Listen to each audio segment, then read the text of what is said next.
This episode of Food Psych is brought to you by my book, Anti-Diet, Reclaim Your Time, Money, Well-Being, and Happiness Through Intuitive Eating, which is now available wherever books are sold. Welcome to Food Psych, a podcast about intuitive eating, health at every size, body liberation, and taking down diet culture. I'm your host, Christy Harrison, and I'm an anti-diet registered dietitian, certified intuitive eating counselor, and author of the book Anti-Diet.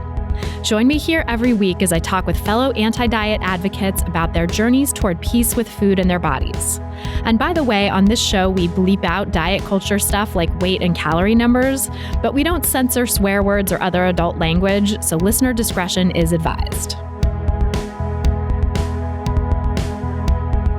Anti-diet revolution, we're for health at every size.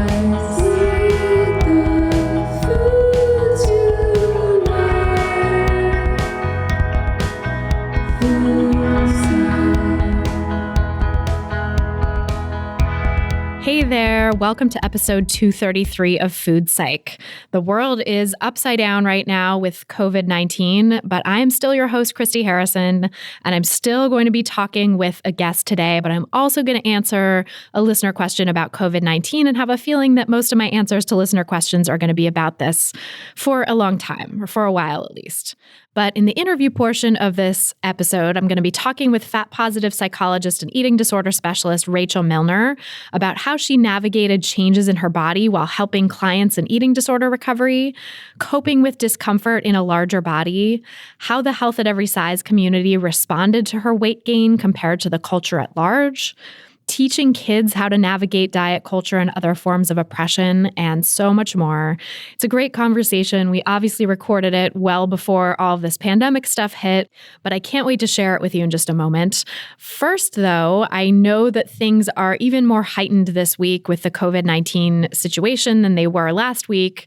And of course, I record these intros about 2 weeks or so ahead of time because I have to give my team time to produce the episodes, my editor to edit, my transcriber to create the transcripts, my team to upload everything to the website, etc. So I'm really not sure where we'll be with the pandemic by the time you hear this because everything keeps changing so rapidly.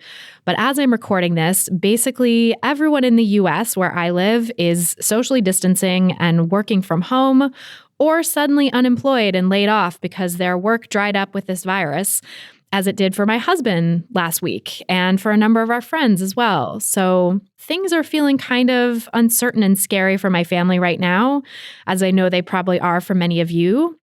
And I know for us, we're lucky, so many other people were already in a more precarious position and more marginalized, and they're dealing with even more upheaval as a result of this virus. So my heart goes out to all of you who are in that boat, as well as those of you who have loved ones who are affected by this virus, and maybe even a few of you yourselves who have it at this point because it's spreading so rapidly. So I just want to send all kinds of compassion and support to everyone who is affected by this. This week's listener question deals with the pandemic, and I'm temporarily skipping ahead to the recent questions so that I can answer as many of your questions as possible about COVID-19 in a timely manner. So this week's is from a listener named Caro Campos, who writes, "Hi, Christy. Thank you for all you do. My question relates to all that's happening with the novel coronavirus, COVID-19. I'm a college student in Virginia, and we are all being, quote unquote, strongly encouraged to go home. These are highly stressful times for many students, from being removed from daily routines and having to go back to potentially triggering homes, all the way to being left homeless without a secure on-campus dorm and no access to a dining hall. Personally, being back home has really pulled me out of my capacity for intuitive eating, and while I have more tools to cope with change, I'm struggling to cope with having my sole support system of friends be removed and relocated somewhat online. Many of my friends have moved back home across the country, and I don't know when I'll see them again in person. I've been looking online to find strategies to cope so that I can share them with friends and other people, but I wanted to see if you had any advice on how to go about coping with anxiety and disordered eating recovery during this outbreak. Thank you again." So thanks, Caro, for that important question. And before I answer, just my usual disclaimer that these answers and this podcast in general are for informational and educational purposes only and aren't a substitute for individual medical or mental health advice. So first and foremost, I want to say I'm so sorry you're going through this. It's incredibly difficult to suddenly have to move away from your support system, even in the best of times. And it's all the more stressful in these circumstances when everything feels so chaotic and scary. So I can totally understand why you're feeling anxious right now. You're definitely not alone in going through this. And, all across the country and around the world, there are people in this boat. There are college students having to deal with this all over the place and people being forced to move and leave their situation for various reasons. And so I just want to say it's totally understandable and okay if you're feeling stressed out right now and if that's affecting your eating. Don't expect yourself to be eating intuitively just like you would in any other time. And really, intuitive eating in a time of crisis often means using other aspects of your intuition in order to help yourself cope, not just, eating in a way that's perfectly aligned with hunger and fullness cues, because that is actually just a diet culture version of intuitive eating anyway. We're not perfect. We're, of course, going to respond to upheaval in our lives, and that's completely normal and understandable. So if you're eating differently right now, it's totally okay.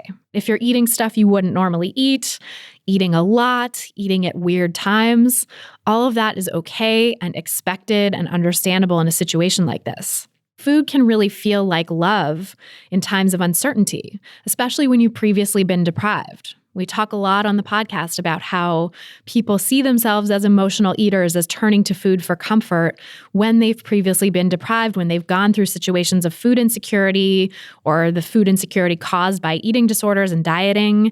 And so if you're finding yourself going into that sort of panic emotional eating binge mode, that's completely understandable given your background. So have compassion for yourself if you're going through some ups and downs right now in your relationship with food, because above all, the priority is getting enough food and doing the best you can to just take care of yourself with whatever means you have available. So don't worry if it's not perfectly quote unquote balanced. Now, if you're someone for whom times of stress makes you not want to eat, that is also so understandable. And yet, restriction puts your immune system at risk. Restriction is not good in a situation like this, right? Because you don't want to be putting your immune system at greater risk. We need energy from food in order to fight off disease, in order to prevent ourselves from getting disease, in order to fight it if we have it. And so even if you don't feel hungry right now, I would recommend trying to eat regular meals and snacks as an act of self-care. It'll also help in a very immediate way, even if it's not about warding off virus. It's going to help you avoid painful symptoms of food deprivation like digestive troubles, headaches, nausea, difficulty making decisions, heightened emotions, et cetera, right? Which right now, some of those anxious emotions can actually cause symptoms that mimic the virus, and that can create extra additional panic. Anxiety can cause shortness of breath. Anxiety and depression can make you feel fatigued. You can sort of worry that you're having symptoms of this virus when it's actually the emotions coming up for you from being stressed out and also being hungry. Being hungry can exacerbate those emotions. So even if you don't feel hungry, it's really helpful to try to eat regularly as an act of self-care. You can try setting reminders for yourself to eat throughout the day. And a good general ballpark that I would say is to try not to go more than 3 hours or so between meals and snacks. Obviously, though, economic security plays a role in being able to eat regularly. And you mentioned friends of yours maybe being homeless when college closes, which is so awful and really speaks to the major holes in the social safety net in the US right now. And that's something that we have to fix both during and after this crisis. So right now, as I'm recording this, Congress is working on a bill to provide assistance, and a proposal that just came out from House Democrat Maxine Waters is truly amazing. It would postpone payments on all debt, provide $2,000 a month for every adult and $1,000 a month for every child, and provide $5 billion in emergency homeless assistance, among other things. It's really an incredible and impressive bill. And again, I don't know what things are going to look like by the time this episode actually airs, because probably within the next 2 weeks, something will have been passed, hopefully some version of that. But right now, what I'm doing is posting on social media about this, urging people to call their representatives in support of this proposal, calling my representatives myself, and trying to push for something that's actually going to help people weather the storm of the economic insecurity that this virus is causing. So if you're someone who's experiencing food insecurity right now, there is help for you, hopefully coming from government plans like this, but also there are food banks to help meet more immediate needs. And you can go to feedingamerica.org and click on Find a Food Bank to find a food bank in your area that can help. And if you're someone who can afford to donate right now, who's not food insecure but wants to help people who are, Feeding America is also a great organization to donate to. Another one is Action Against Hunger, which helps fight food insecurity around the world. So they're a really great resource. Their website is actionagainsthunger.org. Okay, switching gears a little bit though, for many people with disordered eating, getting some specialized support is really important. And there are some great online recovery coaching programs that are pretty affordable from friends of the pod, people I've had on the podcast in the past. Recovered Living is one of them from past podcast guest Christy Amadeo, who really makes an effort to have her services be affordable and to give back to the community. That's at recoveredliving.com. There's also the Eating Disorder Recovery Center from past podcast guest Jennifer Rollin, which is at theeatingdisordercenter.com. And then if you're looking for a dietitian to help you recover from disordered eating and diet culture, doing it online, having online sessions is super important right now for social distancing, right? And I know that my past podcast guest, Ayana Habtemariam, who was on recently, does all virtual consulting, virtual nutrition counseling. Truly Real Nutrition is the name of her practice, and it's at trulyrealnutrition.com. And I have lots of other recommended providers as well, many of whom are now doing virtual sessions at christyharrison.com/providers. That's christyharrison.com/providers. And we'll put links to all of this stuff in the show notes for this episode, which you can find at christyharrison.com/233. That's christyharrison.com/233. And then there are some other resources I want to mention to help you pass the time at home while you're socially distancing and connect with your friends. There's something called Netflix Party, which is super cool. It's a new Chrome browser extension that allows you to watch movies and TV with friends, even while you're socially distancing. You can pause it and have chats and connect with each other about what you're watching while you're watching it. It's at netflixparty.com. That's netflixparty.com. If you're not sick, I would recommend getting outside for some fresh air every day if you can, while also maintaining a distance of at least 6 feet or 2 meters from anyone outside your household that you encounter in the outside world. So obviously that can be tricky depending on where you live, depending on your abilities or disabilities and the amount of help that you have available.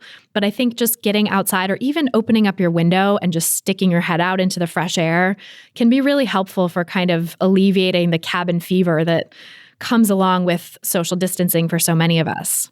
And then if you're in a place where you're able to engage in physical activity without it becoming compulsive, and please check with your treatment team if you have any questions about that, there are some great fat-positive online yoga studios run by past podcast guests that I want to recommend. One is Dana Falsetti's online studio, which is at studio.danafalsetti.com, which has great yoga classes and a pay-what-you-can option, which is really helpful in a time like this. There's also Rachel Estapa's More to Love Yoga, which is at moretoloveyoga.com, which has some free classes as well as memberships and is specifically geared toward people in larger bodies, but all sizes are welcome. And there's Anna Guest Jelly's Curvy Yoga, which is available at curvyyoga.com, which is also designed for larger bodies, but again, welcomes people of all sizes. And then finally, just a reminder that if you're not sick and you want to avoid getting sick and avoid getting other people sick and take care of your community and the most vulnerable people in it, I would not waste one single second worrying about supposedly immune boosting foods or products. And a lot of things now are sort of being sold, and, snake oil salespeople are jumping on this as a way to sell their products. And I would not waste your time, your money, or your emotional energy on that stuff, because none of it is effective against this virus. And of course, in times of uncertainty about our health, when we're desperate for answers and desperate for protection, these bogus wellness recommendations and products tend to proliferate as they are now. And it's kind of a symptom of the fact that we all just want some certainty in the world. So I get it. I get why it's happening. But please don't fall for them, because at best, they'll just steal your money.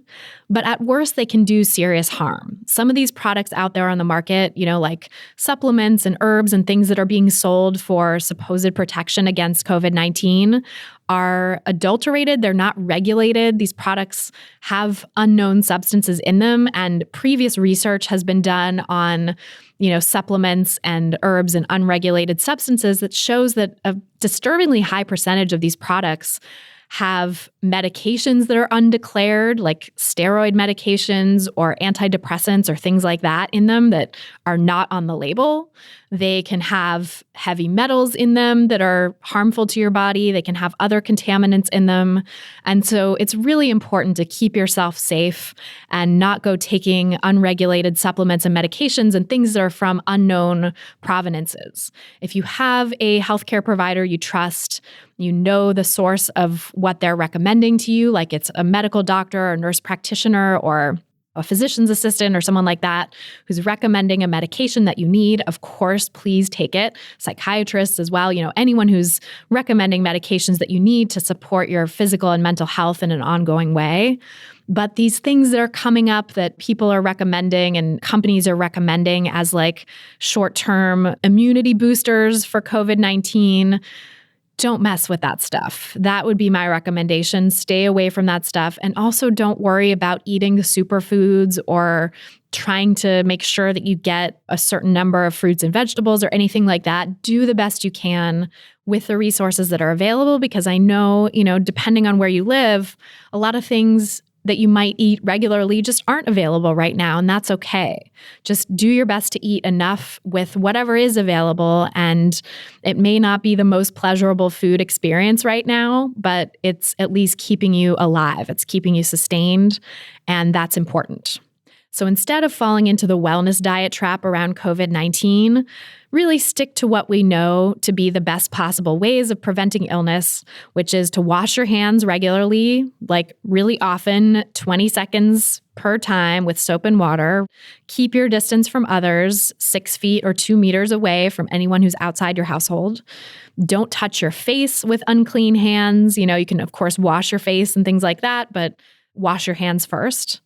Clean frequently touched surfaces regularly, and maybe try to keep your house cleaner than usual if you can. If you can do kind of a deep clean more regularly, that is helpful as well. Those are good ways to keep from getting the infection. And then if you are sick, I would recommend calling your doctor first and foremost, right? Call your doctor, do like a video chat or a phone call. Don't leave the house unless your doctor recommends you come in to see them, but self-quarantine otherwise. Get lots of rest, try to sleep, try to be off social media so that you're not constantly anxious and making yourself stay up more than you need to.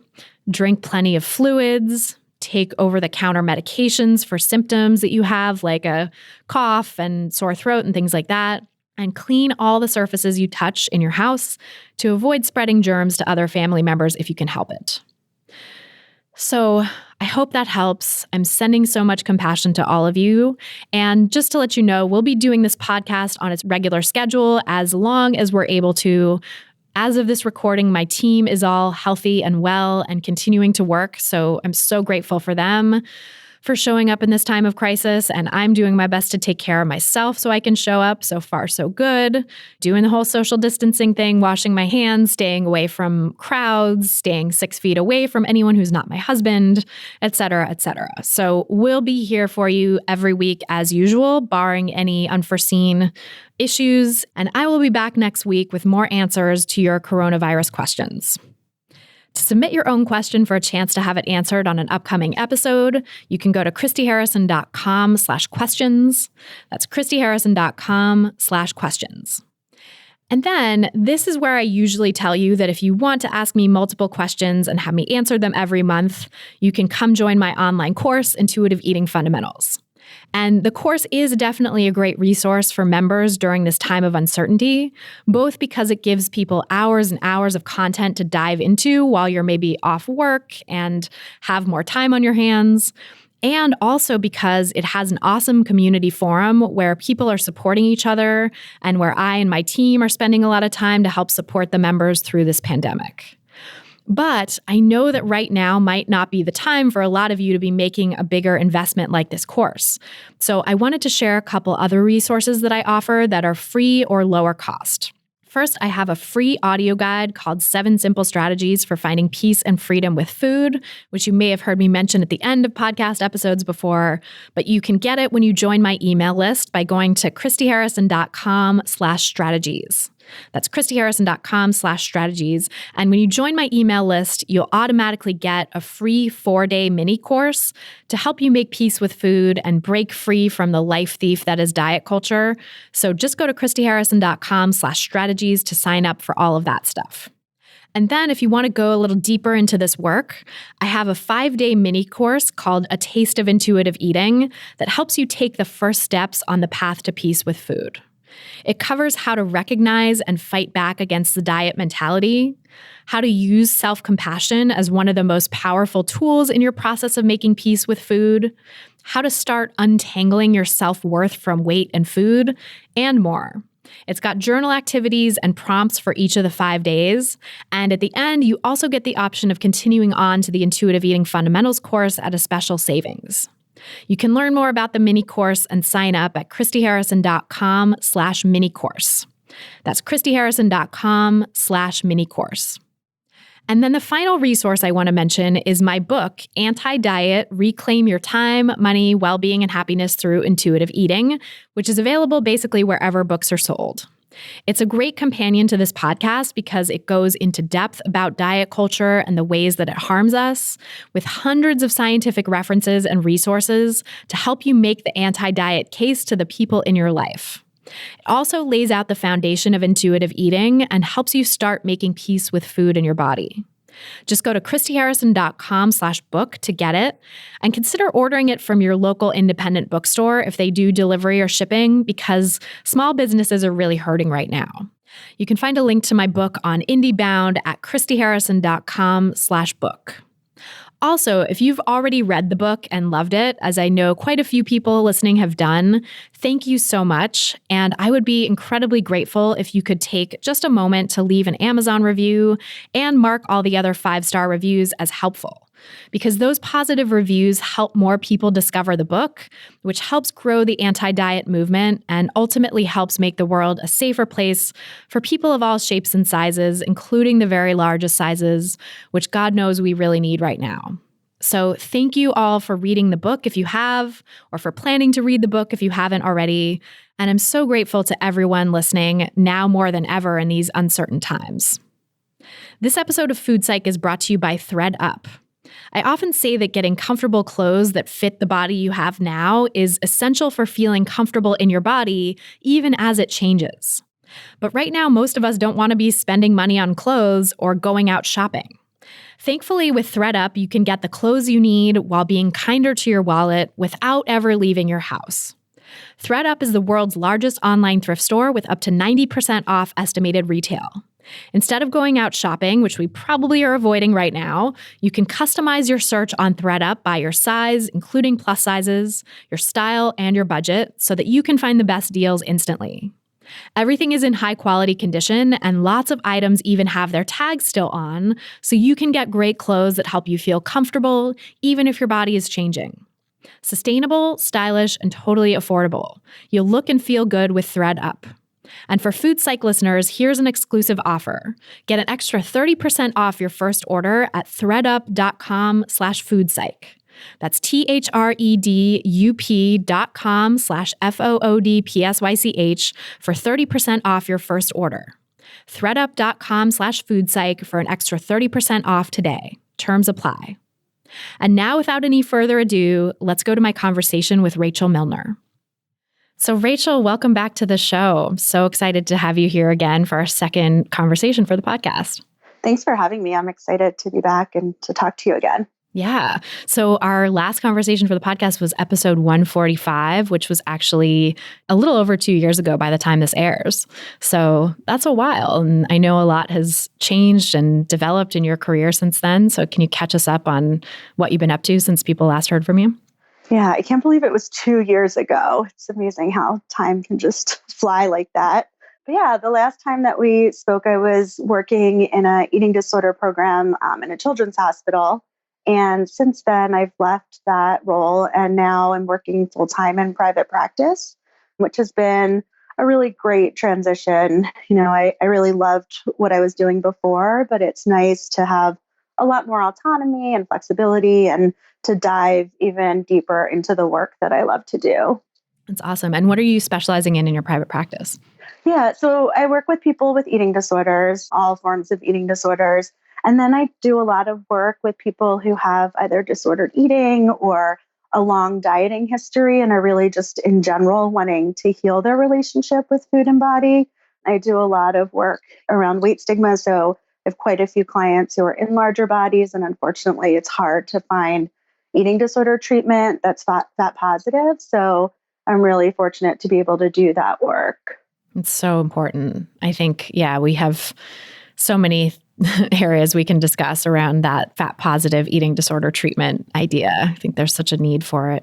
It's such a tough world out there, I think, for people in larger bodies looking for treatment.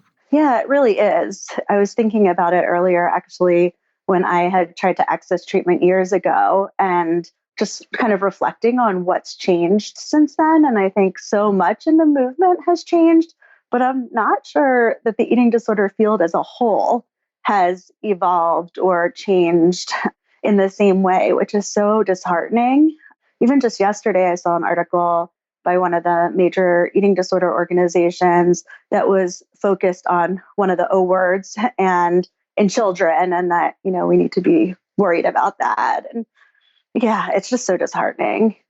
It really is. It feels like, I mean, when I first started working in the field of eating disorders, I was going to conferences and trainings all the time and wasn't on board fully with HAES yet. I had read intuitive eating and sort of applied it to my own life, but I wasn't by any means an activist and did not really understand health at every size. And going to conferences and trainings, I was like, oh, this is clearly the way to really help people recover. And it seems to be the most scientifically validated. And this is the gold standard of recovery, is to use a HAES and intuitive eating approach.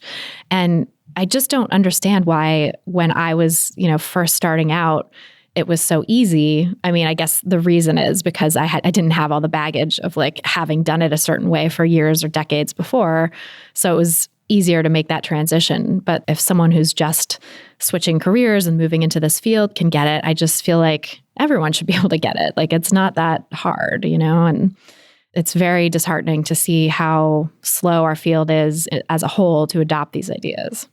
Yeah, it is sad. And, I always say, I think people go into the field to help, not to harm. But it's so hard when you see that the field isn't evolving. And it does make me wonder, where is the line that between profit and between treatment and care? And how much of the resistance to change is really about the money that's involved in weight loss? Unfortunately, I mean, we know that weight loss is big business.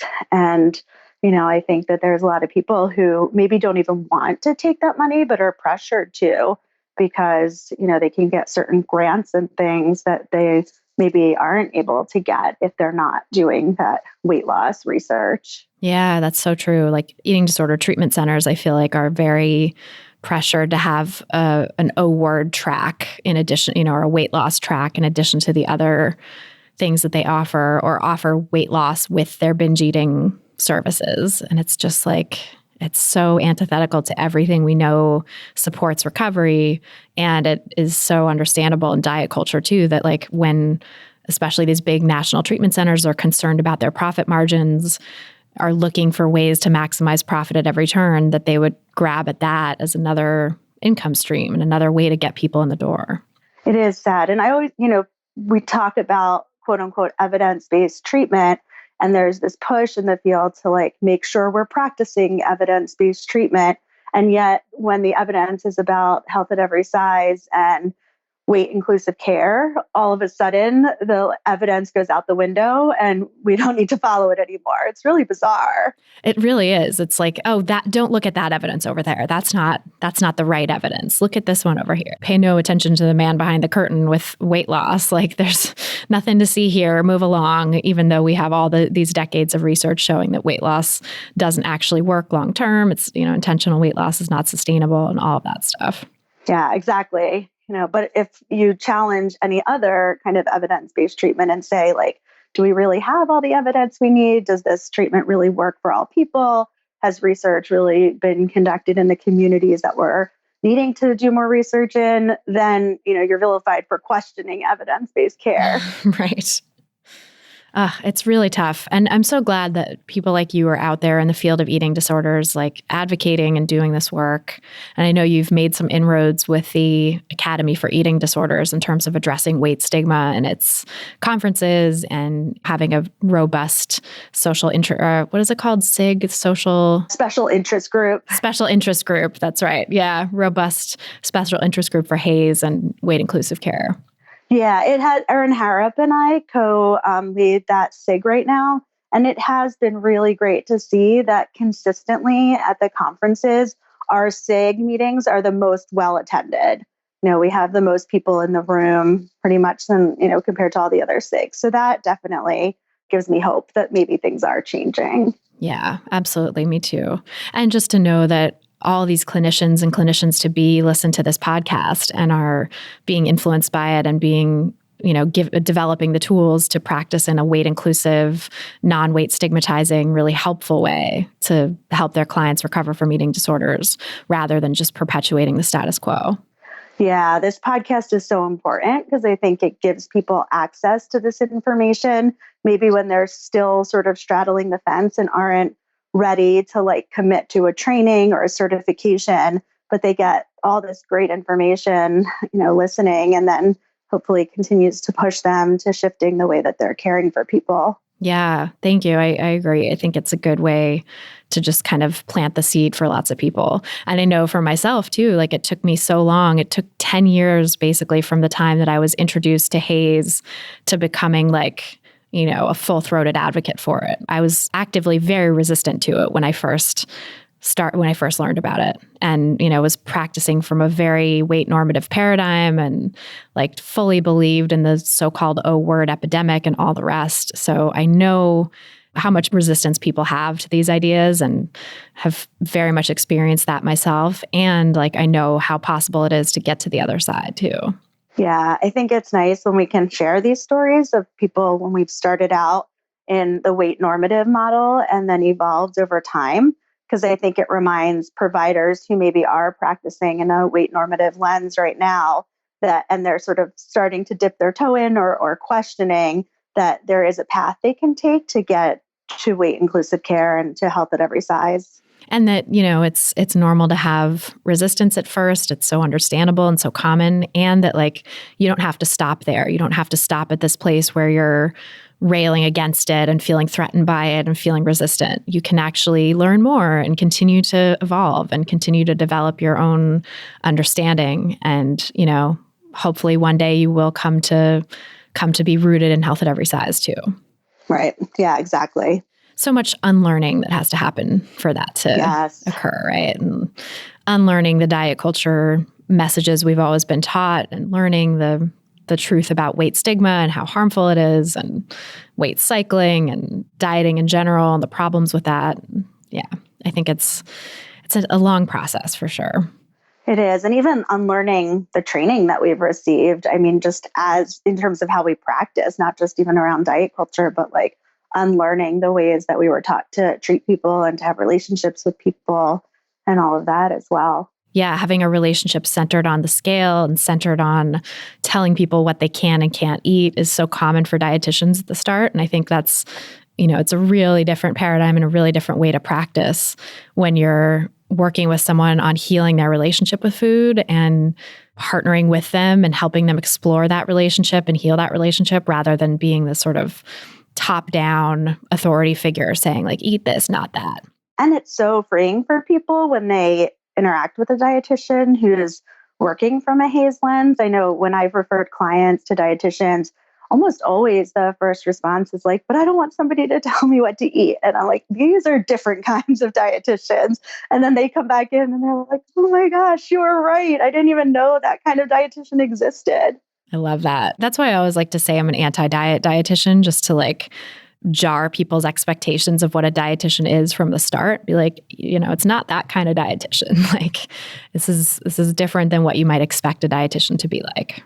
Yeah, I heard you talk about that at a book signing that I went to in Philly, and I loved that so much. I hadn't heard you talk about like specifically why you picked the word anti-diet before, and I loved that. I think it gives people, such a clear message about not just being non-diet, but really being anti-diet. It's really powerful. Thank you. Yeah, it really feels like such an important distinction to me because it's like a political stance and like a way of showing opposition to this harmful system of oppression and giving people the sense that this is not going to be just some, thinly veiled version of the thing you already know. This is going to be completely different. And yeah, I feel like non-diet, like I have many dear friends and colleagues that use the term non-diet, but I just feel like for me, it's not revolutionary enough. And I think the term non-diet gets easily twisted and co-opted and has so often by people who are like, oh, this is non-diet. It's not a diet. It's just a lifestyle change, or it's just a template or a protocol or a plan. This is not a diet. And yet it really is the exact same thing, just under a different name. Yeah, exactly. I mean, I think we need to be radical, and I think sometimes we forget because we're in this community that like what we're doing actually is radical because it's so much the norm to us. But in order to counter diet culture, we have to be really firm and really radical in our stance.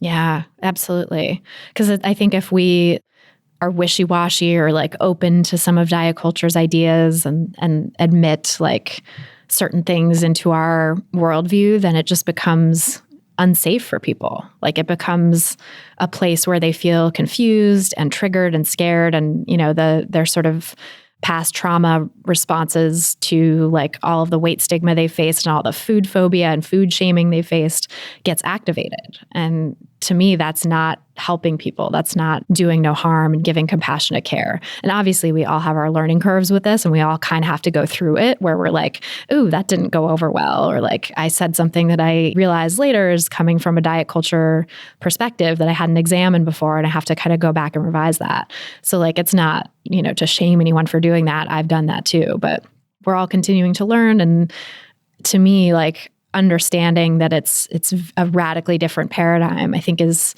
so important to help create a space where people feel safe and where people feel like they can open up and work to heal their relationships with food rather than always worrying that like, I'm going to be judging them. I'm going to be secretly saying that like typing on my computer when I'm taking notes, like bad food choices or something, Right. rather than like just things that'll help me remember so that I can help them. Exactly. Yeah. I mean, I think it's, when you're talking about unlearning, part of that is that humility of being able to say, you know what, I fucked up and I'm sorry.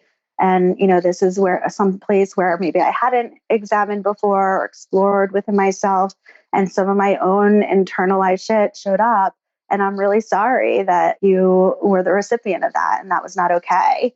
I mean, just that alone is so liberating for a client to hear, so that they're not holding it and wondering what's wrong with them or, walking out sort of like what just happened there and like with that confusion. But as the provider, really just owning that, I screwed up. And those are such difficult conversations, right? I think, especially as dietitians, I mean, I know at least for you as a therapist, you've gotten some training in how to do that, but like dietitians really are not typically trained in having those conversations. We sort of have to learn that stuff as continuing education and in training for, helping people with eating disorders or in supervision that we do. It's definitely a learning curve for sure on like how to even bring that stuff up, how to even have those conversations. Yeah, definitely. Yeah, I don't think even as therapists, we're not very well trained in how to have humility and how to own our own mistakes. Right. That's true. It goes counter again to that sort of like blank slate, like therapist as authority figure sort of model that is so handed down in this culture. Exactly. Well, so I'm curious, speaking about difficult conversations and sort of the different model that is required when you're working with people to heal their relationships with food. I know you've gone through personally kind of your own body change recently in recent years. And as a provider working with clients who have eating disorders or who are recovering from diet culture and weight stigma, I'm just curious to like dig into how that went for you a little bit and what those conversations were like, or how you sort of navigated that change that you were experiencing with your clients, or what it brought up for them too.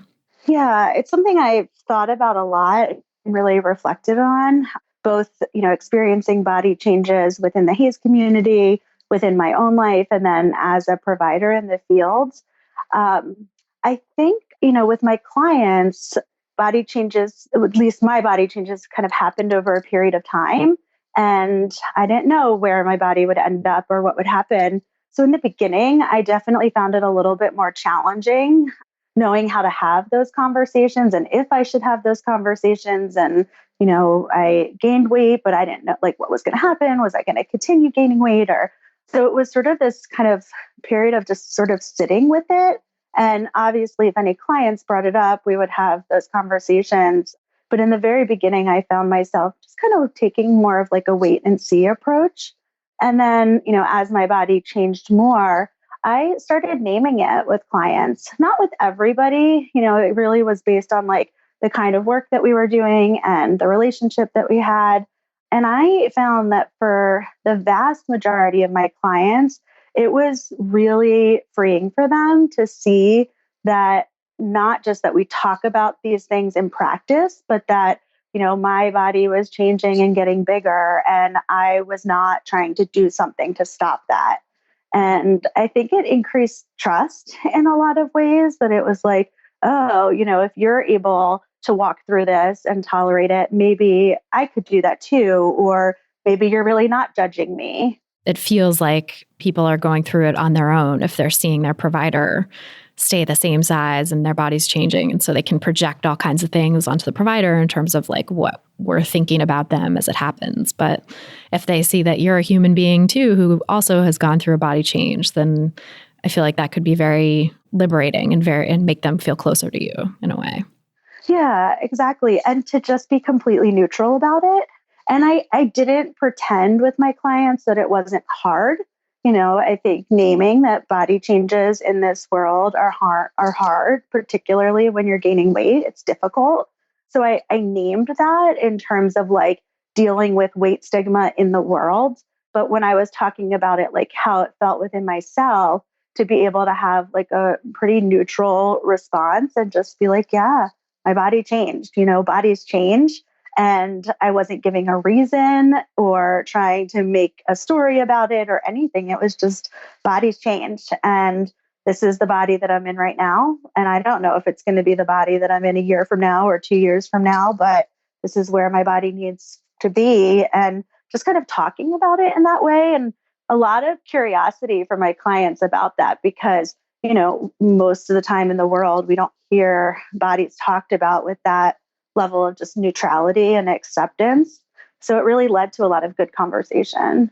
Yeah. I mean, and there is always, like you said, not giving a reason or trying to explain it away. I feel like that's always what happens with body change in the world. It's like this reflexive desire to be like, well, it happened because of this, or it's, I'm gaining weight now because of X, Y, and Z, but I'm going to lose it because of A, B, and C later, like sort of framing it as this thing that has like a reason and situating it as maybe temporary rather than just being like, yeah, this is what it is. And who knows what it's going to be in the future. Yeah, exactly. And I noticed, just from my like childhood stuff and growing up with a lot of weight stigma, that as my body started to change, the almost automatic response was shame. And then this feeling of like, I need to hide it, that like, that's what I tried to do as a kid. If I was gaining weight, it was like, well, if I hide it, and nobody notices, then I can't be criticized. And so I think unpacking some of that like lingering shame around it. And so being able to come to a place of saying, like, I don't have to hide this, and it's okay for people to notice. And if people are noticing, we can talk about it because it doesn't have to be a bad thing. Right. I feel like that's, especially for providers in the field, I think it might feel like, I know I had this experience when I first started working with people with eating disorders. I was always like self-conscious at first about how they were going to perceive my body, and does this outfit make me look bigger than I was last week? And are they going to have some sort of experience with that? Or are they going to like make assumptions about what I'm telling them based on my body looking like it's different? Or, I was very like in my head about it at first. And I think that if your body is actually changing, in a significant way, that can probably increase that level of anxiety, I would imagine, for people who are maybe newer in the field, or people who are just, haven't gotten to that level of trust with their body where they can feel like it's okay to talk about this. I think that silence about it and feeling like it's all on you can really invoke and increase shame. Yeah, I can relate to what you were saying about, even without body changes, especially when you're working with clients with eating disorders. But really, the way that body size is focused on in our culture doesn't even have to be clients with eating disorders, where you can feel like, am I being assessed or judged, or are they noticing, or what are they thinking? What I've realized being in the field for quite some time is that the truth is my body changes hour to hour, depending on who I'm sitting with. Because, if the person I'm sitting with is bigger than me or smaller, or, what their perceptions are of my body. So, obviously from morning to night, my body doesn't actually change, but the perception of my body changes hour to hour in a way that, we don't have any control over. And unless the conversation comes up, we don't even know, what the perception is. And then when my body was actually changing, there was an opportunity to have these more overt conversations about it. Yeah, it's really interesting. I think the things that get left unsaid in the room versus, when there is a bigger opportunity like that, a more obvious opportunity to talk about these things. Because just as you were saying that, and, I've heard other clinicians express that as well, and I've felt it too, where like, you feel people's perceptions of you changing hour to hour, depending on who you're sitting with. And that was always interesting to me. And it was something that I could definitely sort of feel. And I was like, I think I'm very adept at picking up other people's perceptions of me and sort of taking them in. And sometimes it's like, okay, wait, what's mine? And what am I just like getting from them? And it was never something that I felt really equipped to talk about other than in kind of broad strokes. It definitely was easier, I think, in a lot of ways when I was working with people with eating disorders, because now I'm doing more like virtual coaching for intuitive eating. So we don't really have that same in the room experience. But when I was working with people with severe eating disorders, it was very much an in the room experience. And sometimes we were able to talk about it in the realm of like weight stigma, and how moving through the world in my body, I don't have to experience weight stigma the way that some of my clients did. That was a way that I felt comfortable talking about it. But I think that those ways, that the differences in how people perceive you based on their own individual case and what's going on for them, that was always harder to get at and harder to like name and say anything about. And so I think a lot of the time I would just kind of sit with this like unease in my body that was maybe being projected from the other person. Yeah, I think that's where, these conversations can be so complex, and they need to be so nuanced, because, if I'm sitting in the room with somebody who's much smaller than me, my body may be the thing they're most afraid of. And if I'm sitting in the room with somebody much larger than me, I am walking around with a ton of privilege. And so being able to like navigate through that, but still center yourself in your own body and sort of come home to yourself over and over again when your body is part of this relationship and part of the conversation is really challenging. Yeah, I think that's part of why it's like other logistical reasons too, but it's actually a lot easier for me now that I'm doing virtual work, not to be fielding all of that stuff all the time. I think part of the reason that I burned out on the eating disorder work is that it requires so much of this constant like mental and emotional fielding of that stuff, of that energy, you know, around your body, and trying to come back to your body again and again in those moments can be really tough. Yeah, it's interesting, right? Because our bodies are always in the room if we're doing any kind of work, in-person work with clients.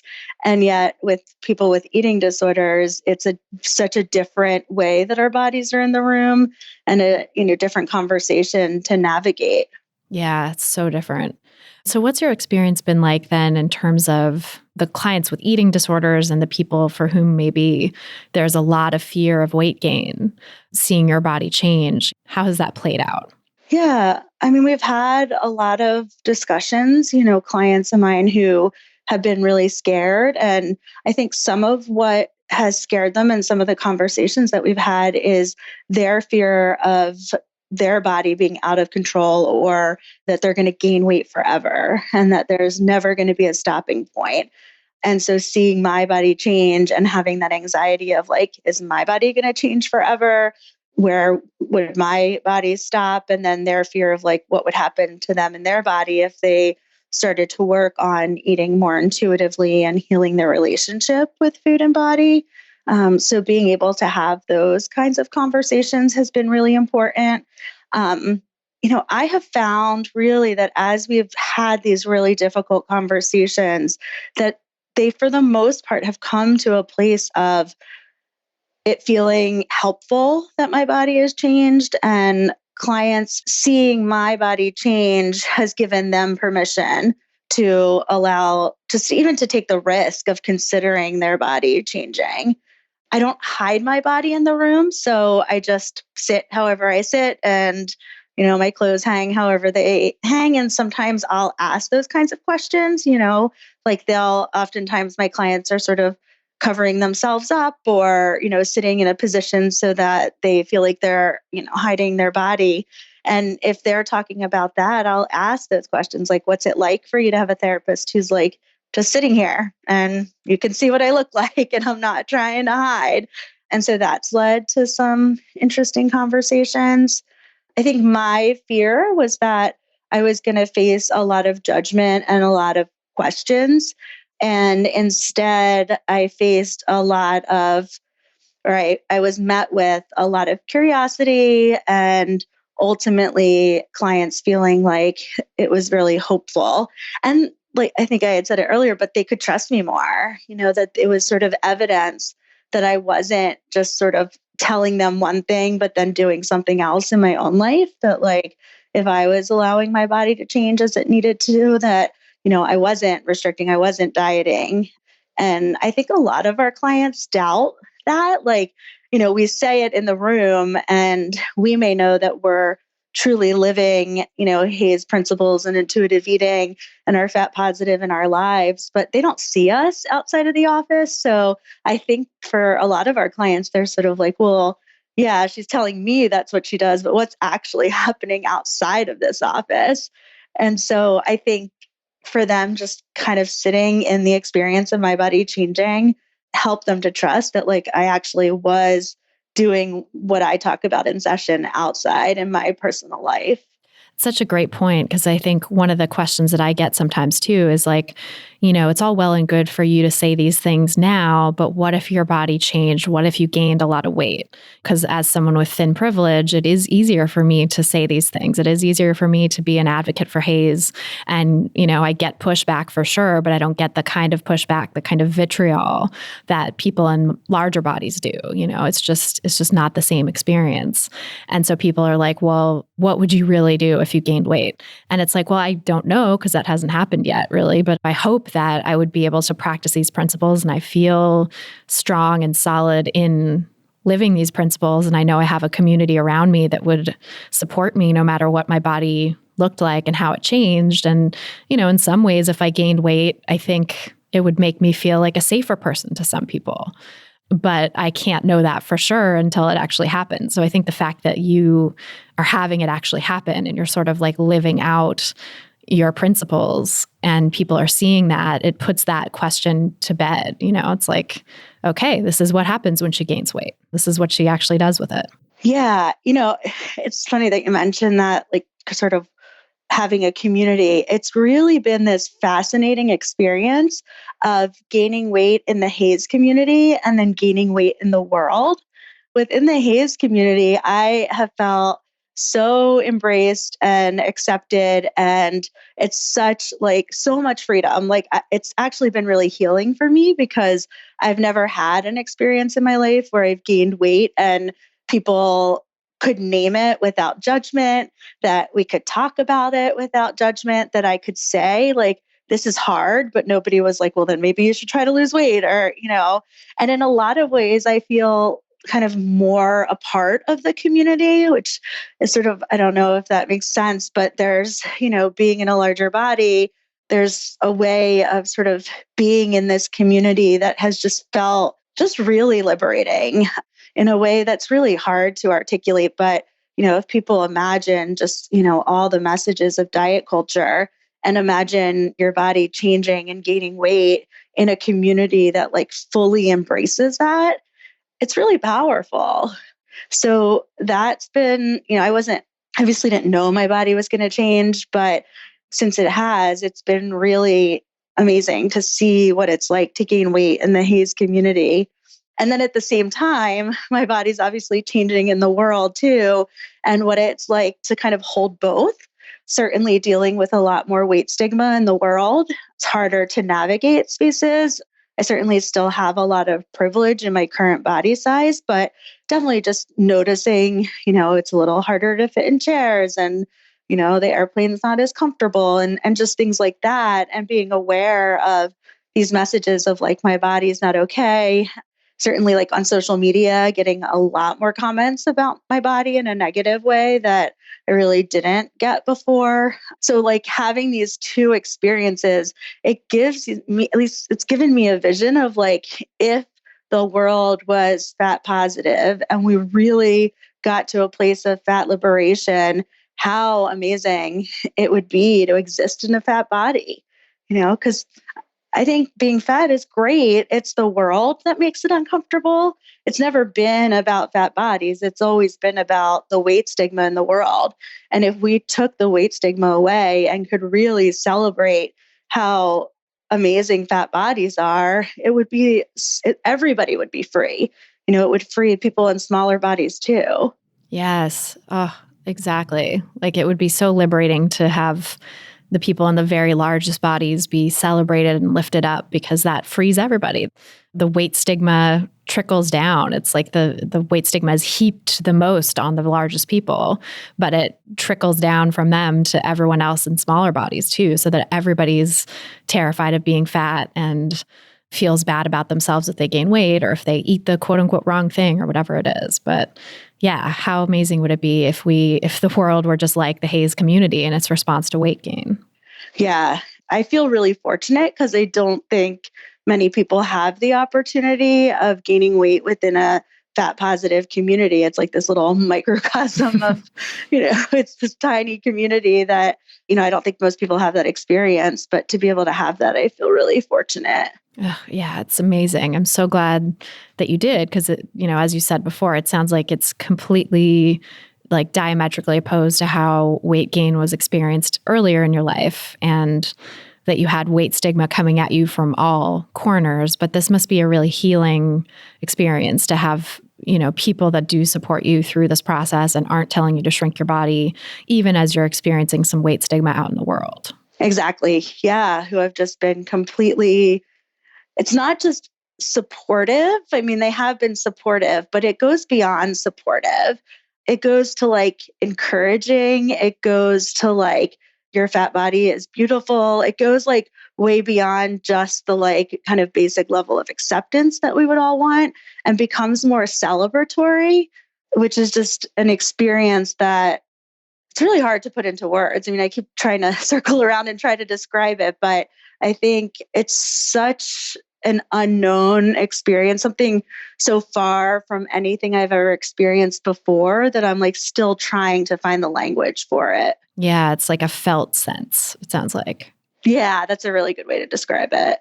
And I'm curious too how that compares, because one thing that I hear from people sometimes is, especially since I'm a thin provider sharing this message, it's like, well, it's all well and good for you to say this, but as someone who is much larger, I suffer from X, Y, and Z discomforts in my body, physical discomforts that are quote unquote definitely caused by the weight, and like it's so complicated, right? Because there's some things that people in larger bodies might experience from being larger than they were before. Maybe there's chafing that's happening now, or difficulty with certain chairs or certain types of footwear, or like whatever it might be.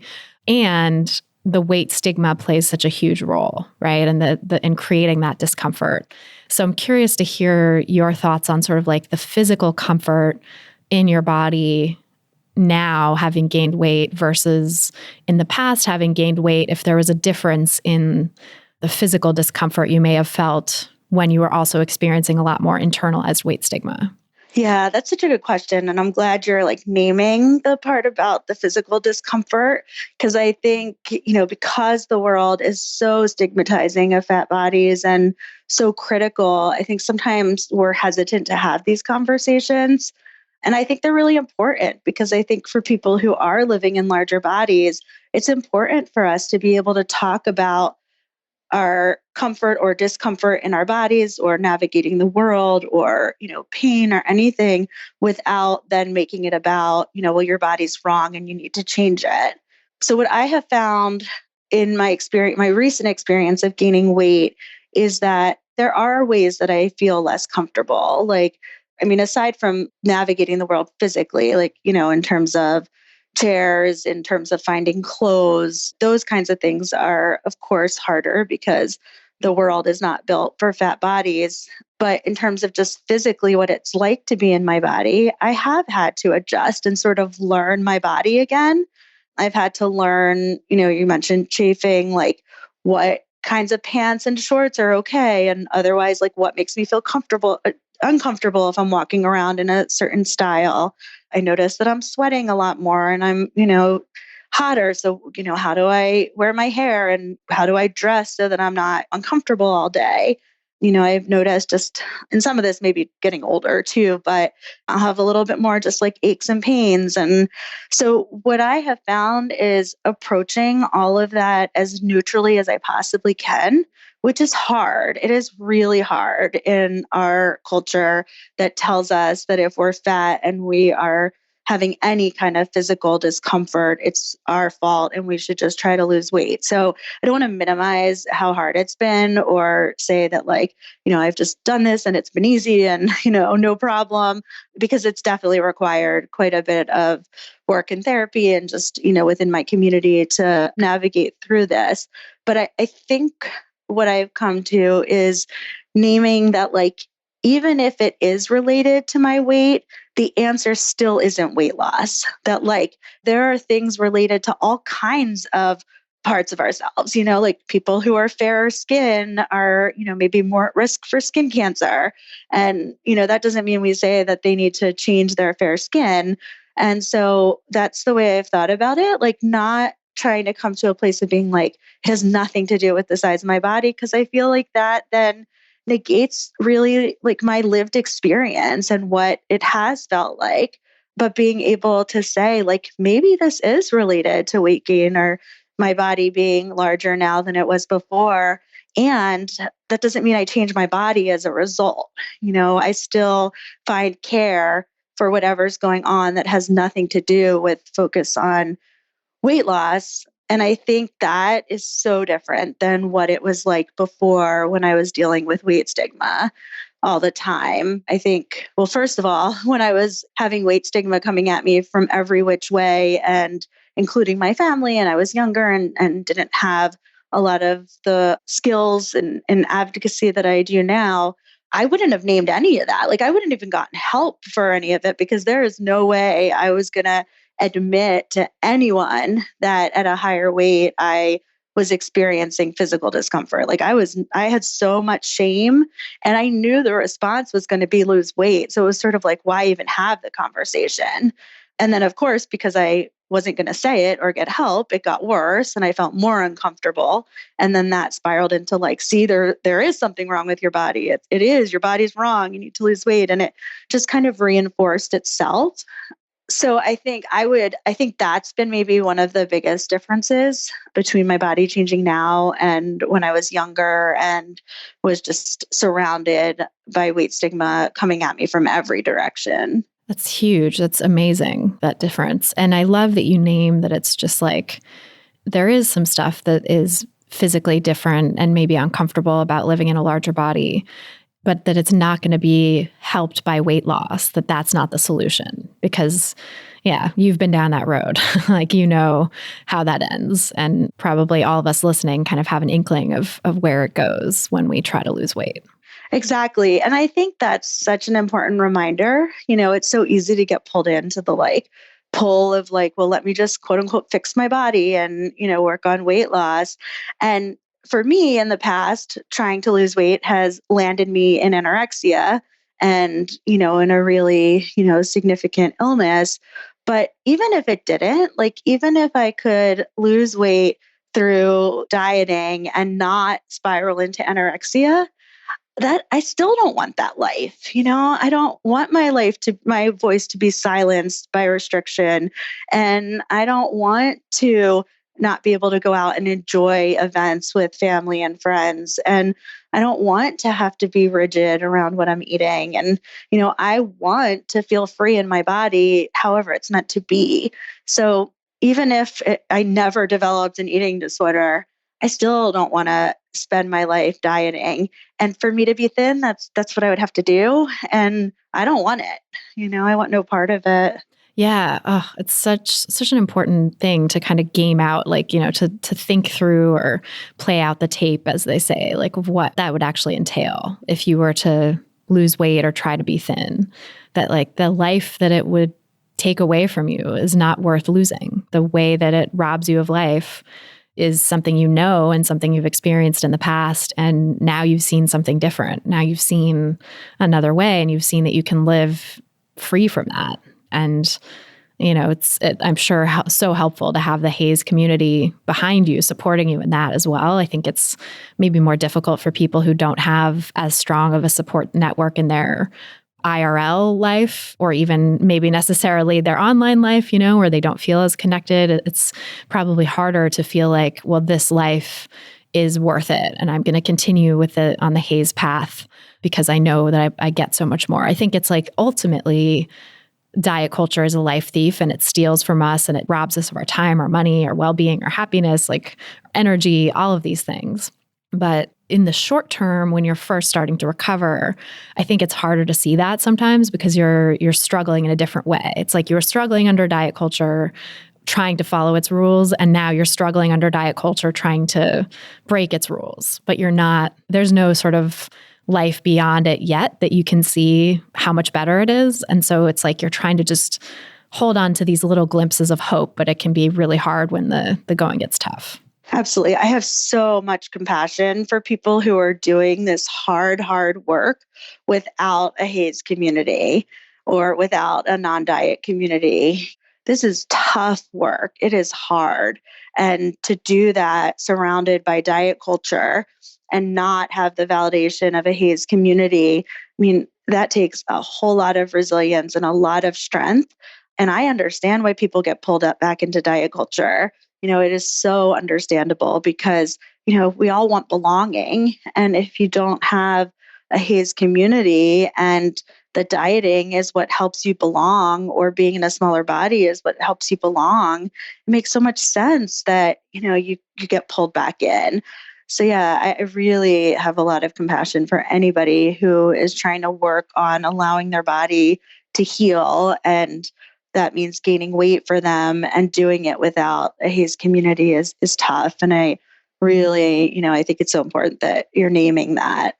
And I don't know what can be done about that in the short term, sadly. Like, I just wish that everybody had a HAES community in their life. And I think that's not going to be the reality for people in real life, IRL, offline, anytime soon. And so like the best that we have right now is online communities that can sometimes become IRL friendships, and people can fly different places if they have the means to do that, to like see their HAES friends. And those of us who are practitioners can go to conferences and trainings and things like that to connect and, in person. But that we have to just keep working to make this cultural change so that it's not just these isolated places or this community online, but that it's actually your mom and your sister and your daughter and your friend and, the people you work with will all get it too. Like that's the world that I want to live in, where just like, it doesn't have to be this thing that you seek out especially, but that it just is there for you everywhere. It's there for all of us. Yeah.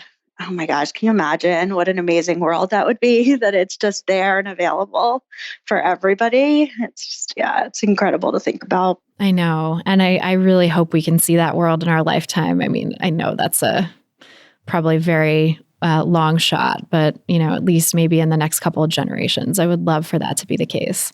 I just was reading, someone quoted from Michael Hobbs's piece, the piece in the Huffington Post a couple of years ago, everything you know about quote unquote obesity is wrong.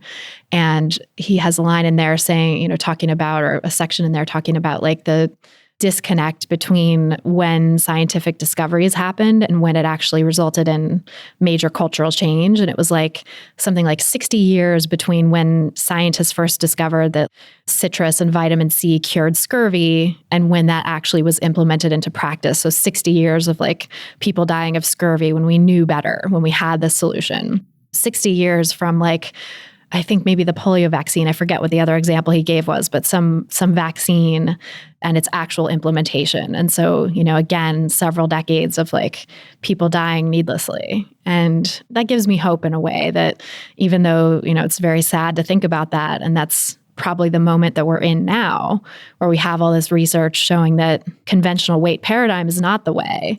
And some of us know that and are shouting it into the wind. It's probably going to take, decades more before it becomes mainstream practice and before it's like, oh God, how barbaric was it that we were doing that back in the day? But eventually it will happen. Eventually we will get to that place. And maybe it's actually a shorter timeline than you think. Maybe it's not 100 or 200 years. Maybe it's, 50 or 60 years.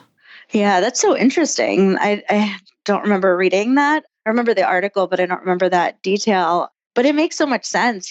Cultural change is slow and hard and requires such a shift in perspective.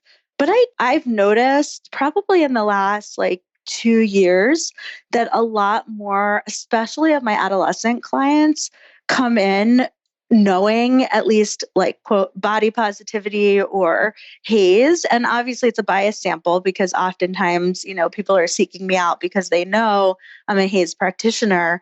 But, I've been practicing for 15 years now. And I will say and I've been practicing from a HAES lens for most of that time, if not all of it.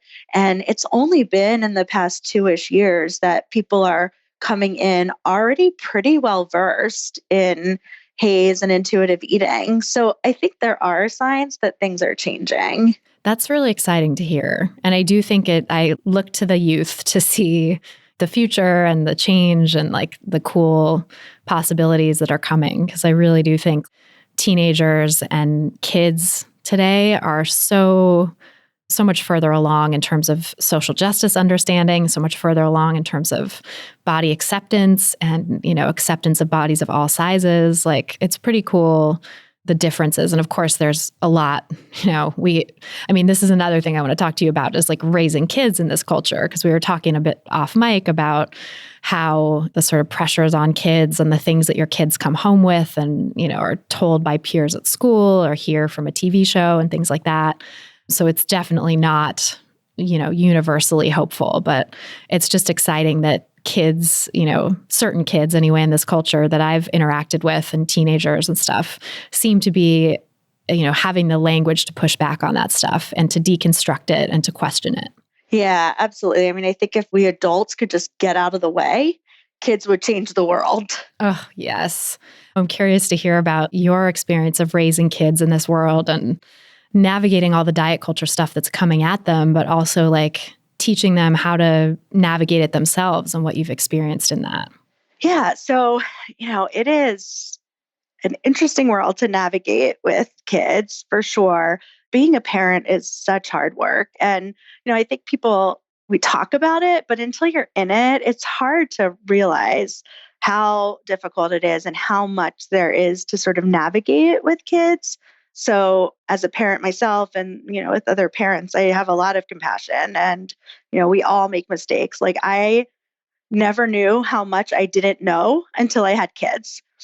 They ask me questions and I'm like, I don't know the freaking answer. Like it's about, things that I probably should have learned in like fifth grade or something, or like, ways that the world works. And I'm like, I don't have a clue. And they want to know, they're asking from a really genuine place. So, I think just naming that it's hard is important.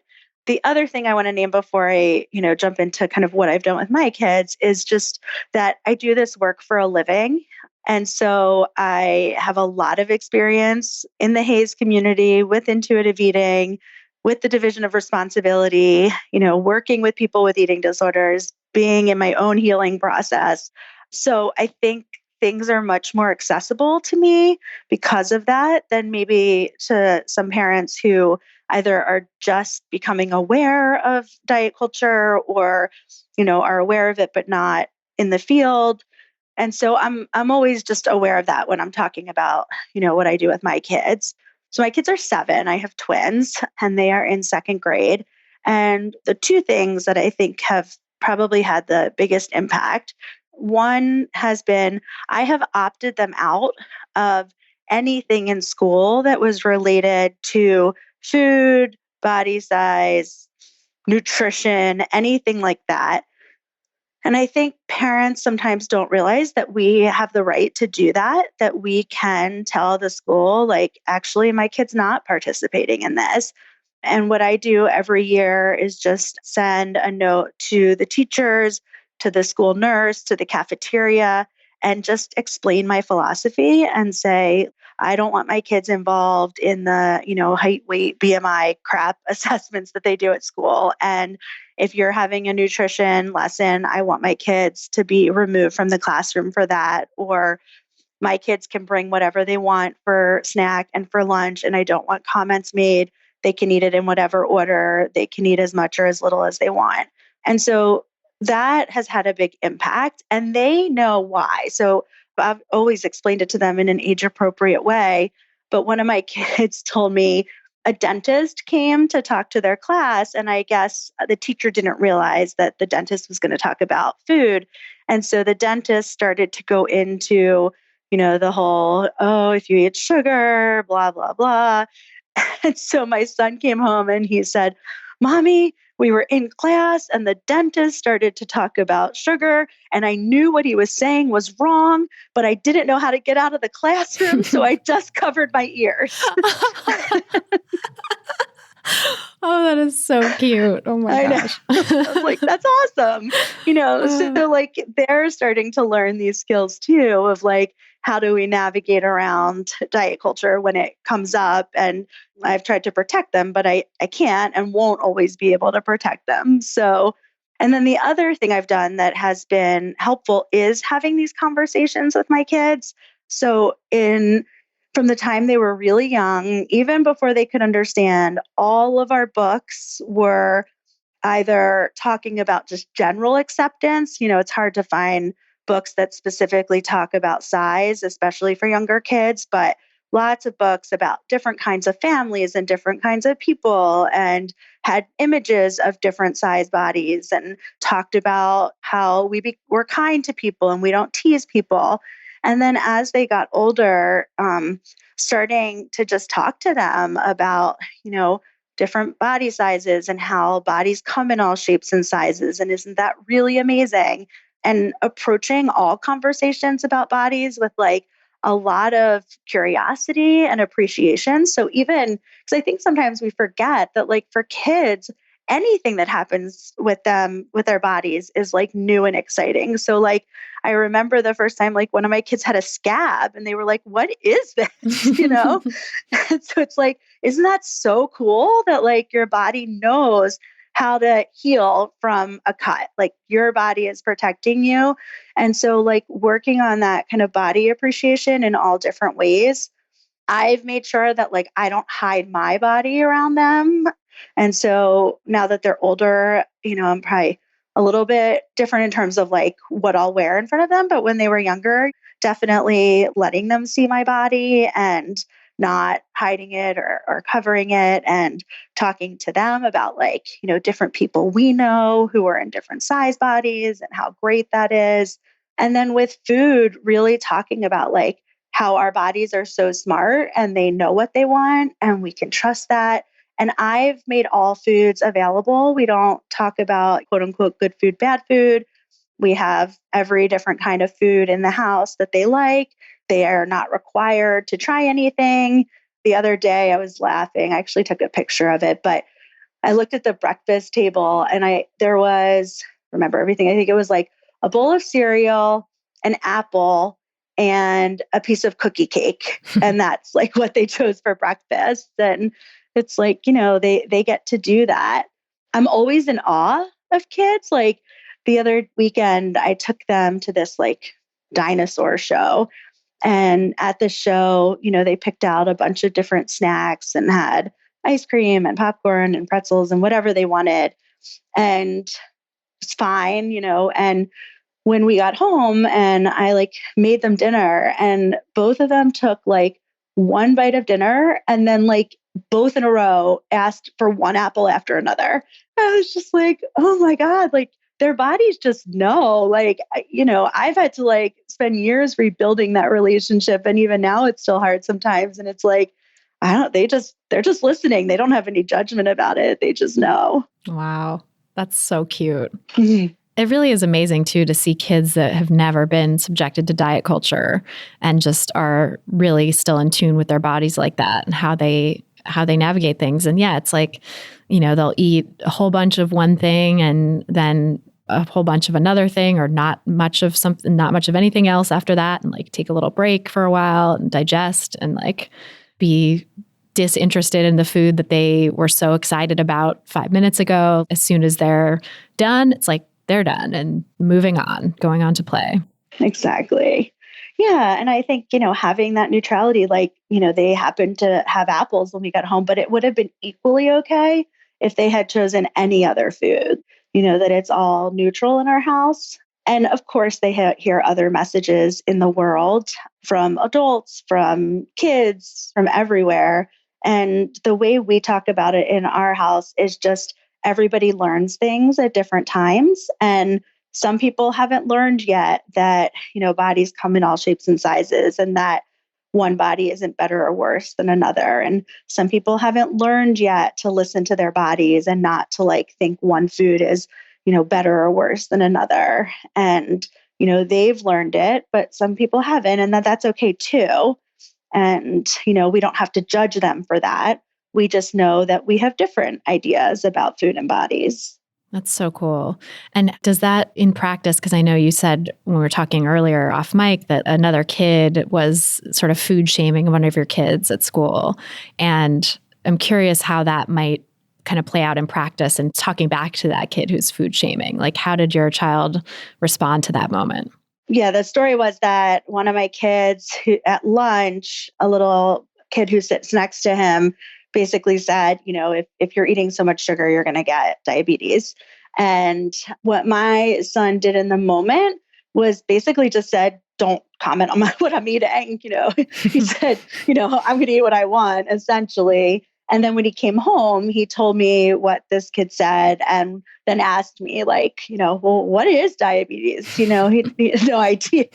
So, we talked about it, and, it was an opportunity for me to educate him and to like help prevent one of these like incorrect messages of diet culture be internalized. So I could say like, actually, let me tell you what really happens with bodies. And I think sugar, I've noticed, is the one that comes up the most with other parents and other kids. It just, it seems like that's the thing that everybody is focused on.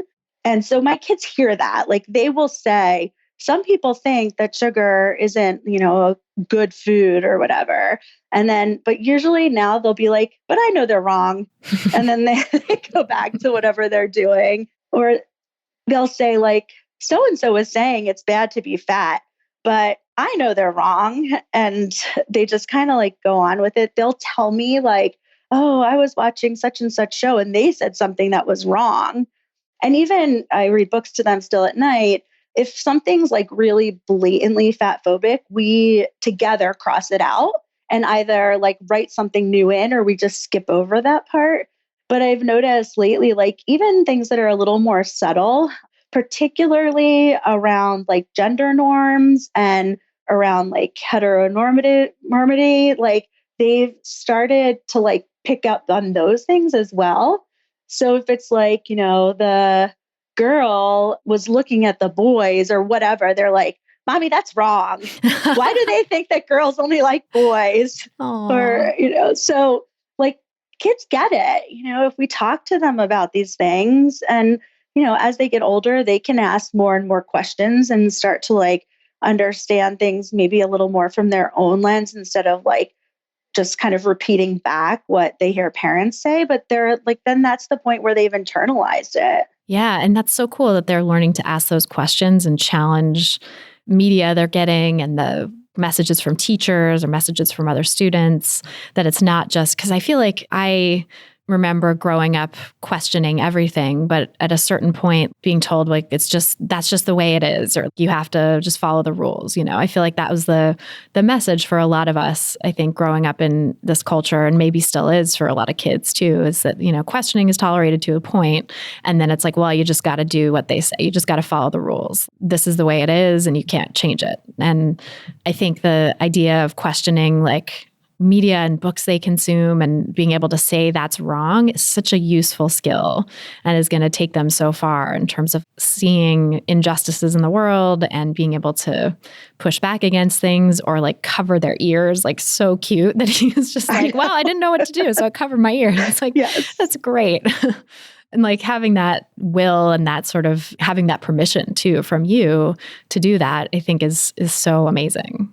Yeah, I think that now, especially as they're getting older, being able to like give them more context has been really helpful too. And it gives an opportunity to talk about like all forms of oppression. So, we can talk about racism, we can talk about fat phobia, we can talk about transphobia. And then they can start to like put all of this together and what it means to live in a culture where, white supremacy is, what informs our culture, and they can start to make sense of things. And, my kids are only 7. I don't know what's going to happen in the future, but I'm hoping that I'm laying a good foundation. And I don't know. Well, let me ask, can I say something negative about Trump on here? Oh, yes, please. Okay. It's funny because my kids know my politics. We talk about it a lot. And so when they get mad at me and I'm like apparently the worst mother in the world, their like worst insult is to tell me that I'm stupider than Donald Trump. So like, they know that it's like the worst thing they could possibly say to me. So like when they're super, super angry, they're like, Mommy, you're stupider than Donald Trump. And I have these moments of like pride because like, I'm like, oh, well, I'm glad they know that's like the worst thing they can say. And then, I'm like, but then if I like smile, they get mad because I'm like not supposed to smile when they're mad at me, but I can't help it sometimes. Yeah, it's so cute when kids get mad sometimes, and especially when it's like they have your number, they know that that's going to be like the worst thing to say, or the worst possible person they could compare you to. Right. Oh my God, that's so funny. Well, I feel like they give me a lot of hope. Just hearing about your kids makes me feel like we have a chance as a world. This is really good to hear. So thank you for supporting the hopefulness of probably everyone when sharing those stories. And I think it's really helpful too, just to hear like the techniques that you're using and the ways that you're talking to your kids. Because I think it's just thinking about maybe having kids of my own one day, I'm always like, how would I even explain like racism to a child? How would I even explain fat phobia to a child? Like how do you break that down? But it sounds like you've just kind of done it all along and they have really gotten it. So kids are smarter than we give them credit for, I think, a lot of the time. It's so true. Like sometimes, what did they say to me? Oh, I know. So I'm white. My kids are white. We were I needed air in my tires in my car. And it's sort of sad to admit this, but I have no idea how to put air in my tires by myself. I really don't like to do it either. It's like... So I was like, well, we'll go down to the gas station and ask somebody if they would help us put air in the tires.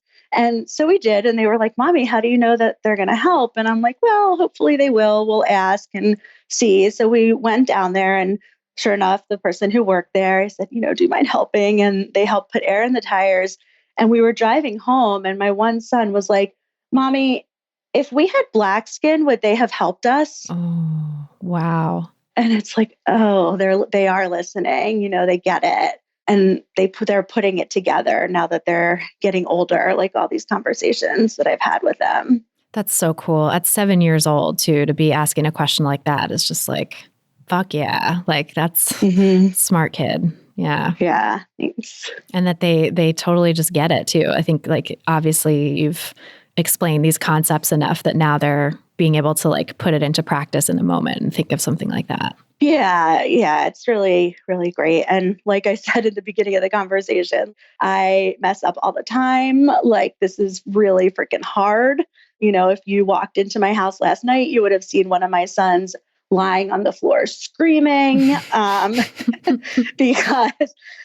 this morning the same son was hysterical because I wouldn't let him eat eggs on our family room couch. And he was like screaming around and throwing things. So like, yes, we have these conversations and I am not a perfect parent. Parenting is really fucking hard and we screw up all the time. Yeah, that's what it is, right? You just do the best you can and good enough parent is a good enough parent. Exactly. Yeah. Well, thank you for sharing all of that and for sharing everything you did. This was such an enlightening conversation and just, I think it's going to help so many people navigate these issues in their own lives. So thank you for everything. And can you tell us where people can find you and learn more about your work? Yeah, thanks for having me on. It's been so great talking to you again and, just exploring some of these things that are like still a little bit newer in my mind too. So it's been interesting to have these conversations. But yeah, people can follow me on Instagram at Dr. Rachel Millner. And I just gotten on Instagram in like the past 6 months and I'm really enjoying it. So that's one place. I love your content there too. It's so great. Thank you. Thanks. Yeah, it's fun. And then my website is rachelmillnertherapy.com. Awesome. We'll put links to all that in the show notes too, so people can find you and follow you online. And I know everybody's going to be really excited about this episode. So thank you so much for everything and looking forward to sharing this with the world. Great. Thanks, Christy. So that's our show. Thanks again so much to Rachel Millner for joining us on this episode. And thanks to you for listening. If you've gotten something out of this podcast, please help us reach more people who need to hear the anti-diet message by sharing this episode and subscribing to the pod on Apple Podcasts or your favorite podcast platform, whatever that may be. You can see all the platforms where you can subscribe at christyharrison.com/subscribe. That's christyharrison.com/subscribe. If you're looking for a free resource that offers practical tips to help you get started on the anti-diet path, grab my free audio guide, 7 Simple Strategies for Finding Peace and Freedom with Food. Just go to christyharrison.com/strategies to get it. That's christyharrison.com/strategies. To get full show notes from this episode, including all the resources we discussed, plus a full transcript, head over to christyharrison.com/233. That's christyharrison.com/233. And to get the transcript, just scroll down to the bottom of the page and enter your email address. This episode was brought to you by ThredUp. Shopping sustainably just got a whole lot easier and more affordable with ThredUp, the largest online thrift store with your favorite brands up to 90% off estimated retail. Get an exclusive offer of an extra 30% off your first order when you go to thredup.com/foodpsych. That's thredup.com/FOODPSYCH for 30% off your first order today. Terms apply. A big thanks to our editor and sound engineer, Mike Lalonde, our community and content associate, Vinci Chue, and our administrative assistant, Julianne Watasek, for helping me out with all the moving parts that go into producing this show every week and keeping it going for you here, even in the midst of this COVID-19 crisis. Our album art was photographed by Abby Moore Photography and designed by Melissa Alam.